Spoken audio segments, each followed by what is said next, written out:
To a summary channel, and this video we're going to discuss the most important events that took place during the previous 12 hours. We have a lots of very interesting updates, so let's start. Currently, we are answering the most important 24 hours that will determine a lot of things. Especially these next 24 hours will determine whether the Russians and Ukrainians are able to settle the conflict peacefully or we are going to face another wave of escalation. As for the current situation, we see that neither the Russians nor the Ukrainians are planning to follow any ceasefire. For example, when talking about Ukraine, during the previous night, the Russians carried out another massive missile and drone strike all over the entire territory of Ukraine.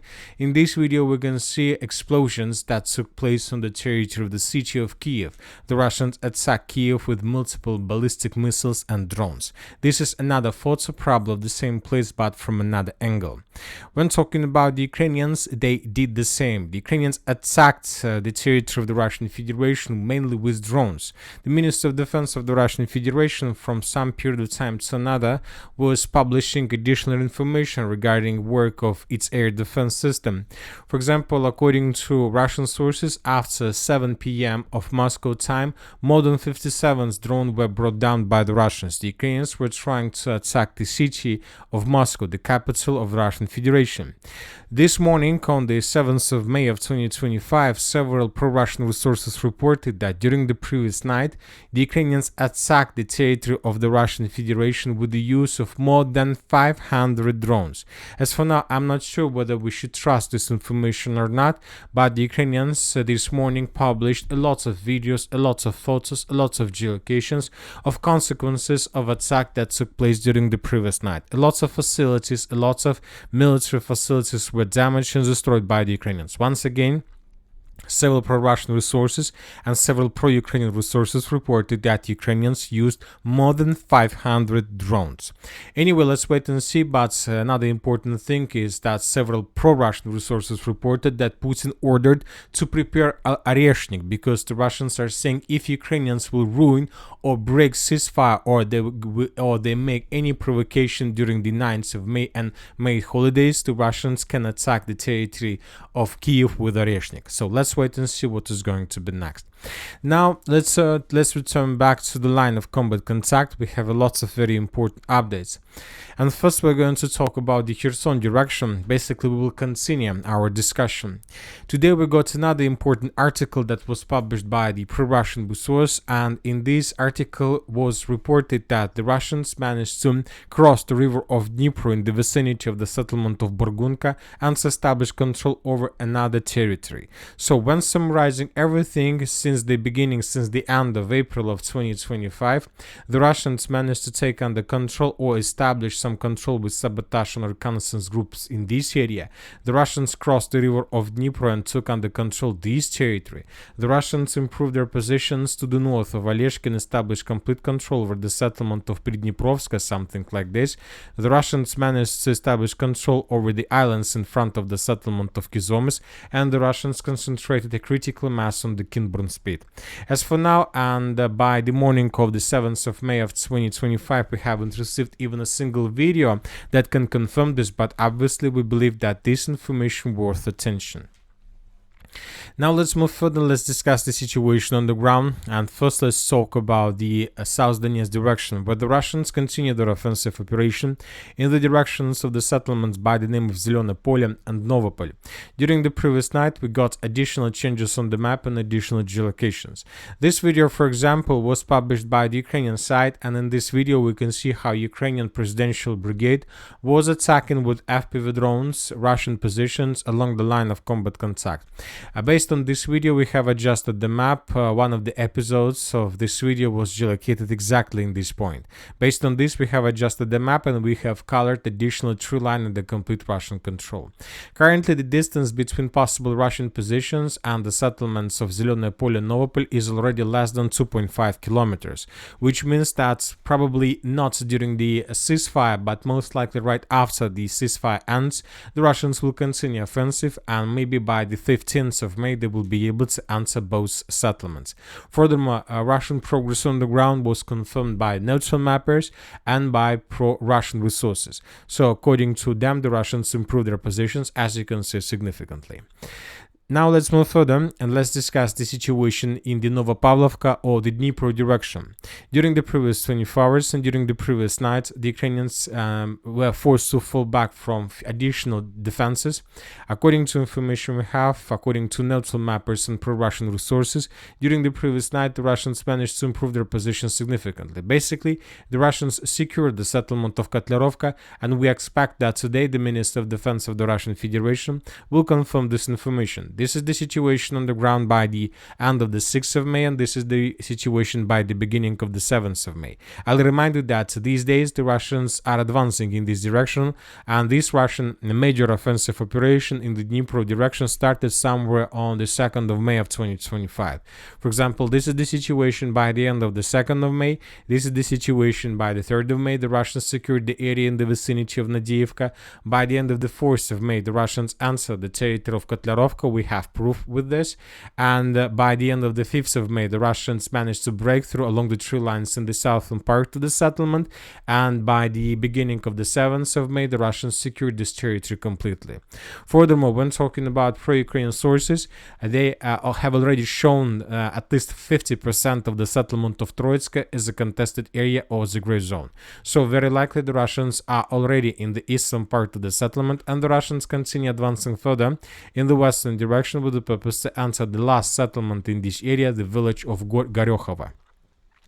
Now let's talk about the settlements of Novosergeyevka, Novoalexandriivka, Uspenovka. As you can see, we have adjusted the map in this area as well. This is the situation by the big end of the 6th of May, and this is by the beginning of the 7th of May. During the previous 24 hours, we have several videos. In this video, for example, we can see how the Russians were trying to cross this river, but the Russians were ambushed by Ukrainian drones and they began bombing them with grenades. So based on this video, yesterday we didn't adjust anything because we had some doubts whether the Russians managed to improve their positions, whether those sabotage and reconnaissance group managed to complete their mission. But today several pro-Ukrainian sources published this video, and in this video we can see how Ukrainians were counter-attacking in the eastern part of the settlement of Sergeyevka using the infantry fighting vehicle. The Ukrainians were attacking positions of the armored force of the Russian Federation. Based on this video we have adjusted the map, and now we have no doubts that the battle for Novosergeyevka is ongoing.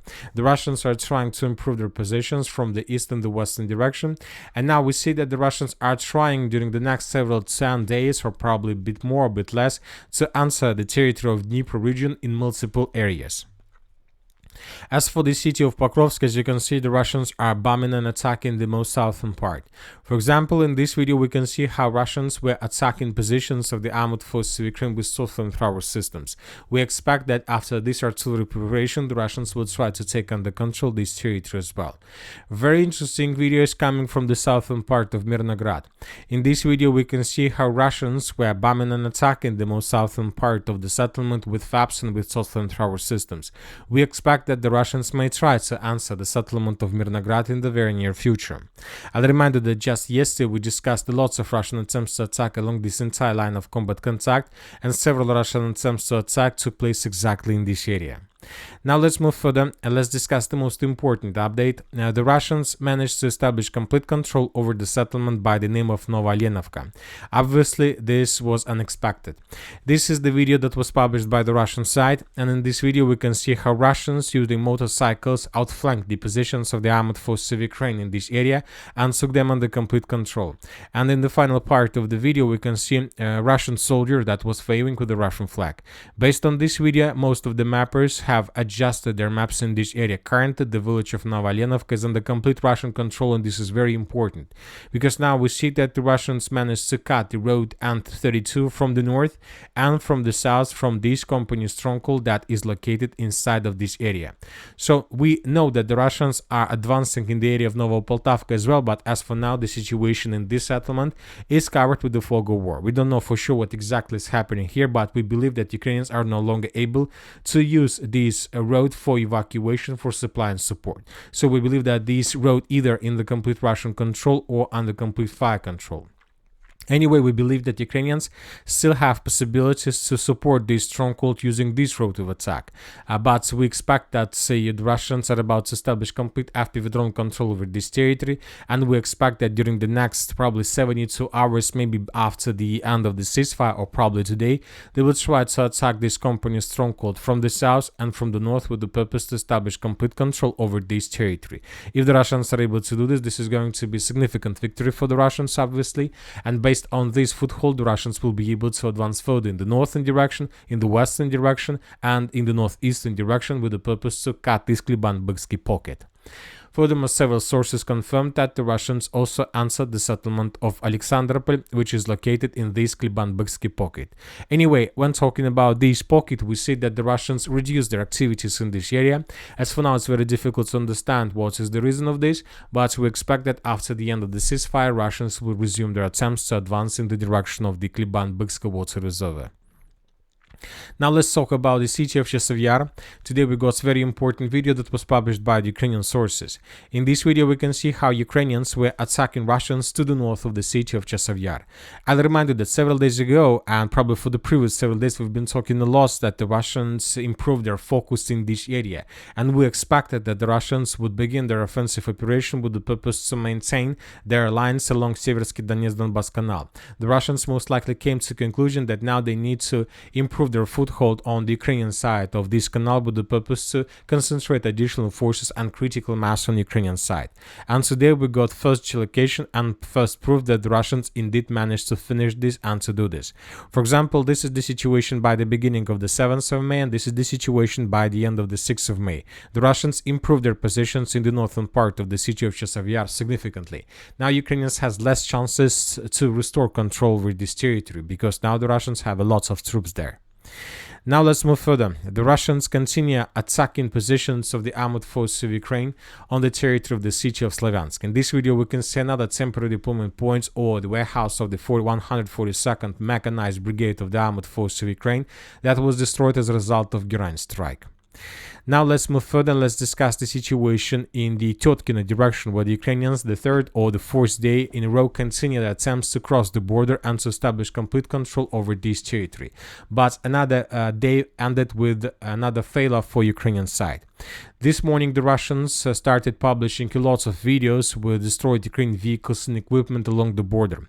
As for now, the Ukrainians probably managed to make some breaches in Russian defense along the border, but as for now they still haven't managed to collect a critical mass on the Russian side.